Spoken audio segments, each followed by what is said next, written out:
Hello from Carrickmines station. As you can see, the station is in fairly good condition. It was built in the 1850s, and stations back then were large structures, two-story structures that would accommodate the station master's family, and certain stations had additional staff as well. So it's a fine building. It last saw a passenger train in 1958. December 31st, New Year's Eve, and it had a brief. It was briefly used again in the filming of Johnny Nobody, and which took place in the spring of 1960.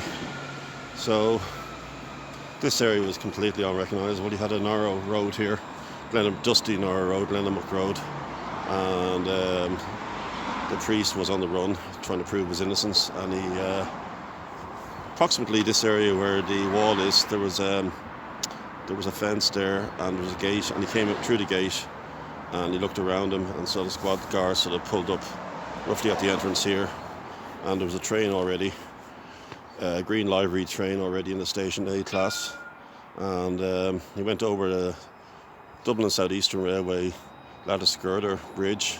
So the platforms were roughly here, either side, and there was a waiting shelter here.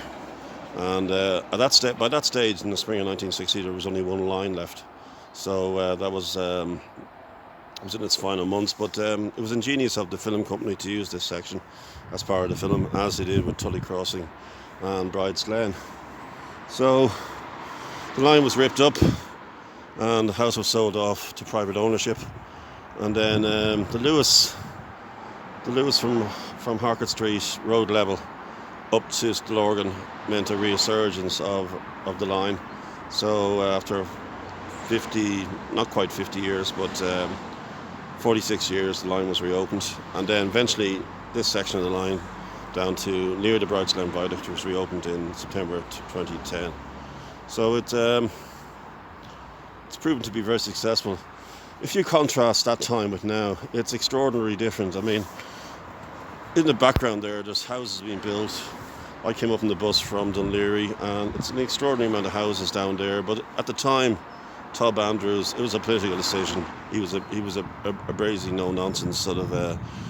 Wasn't a politician. He was appointed by the government, and he went through all the lines, closed the lines down in the west of Cork. So he was ruthless, but this was the most controversial closure.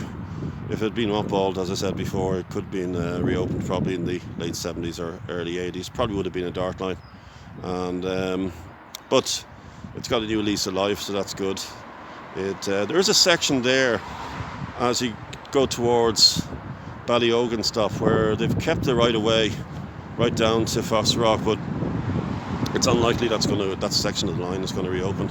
It wouldn't justify it really, and that was one of the reasons, because this was a very affluent area back in the 50s, where the doctors and lawyers and professions that they could afford cars, despite these were the elite class, the upper class, they could afford cars. So that's why very few people use this line, and one of the reasons for its closure. But with the benefit of hindsight, it was the wrong decision. But as you can see now, it has a very good Luas system, and even off peak it's every 15 minutes. So my next area of going through the Harcourt Street line, and what's left of it, is down in Shankill.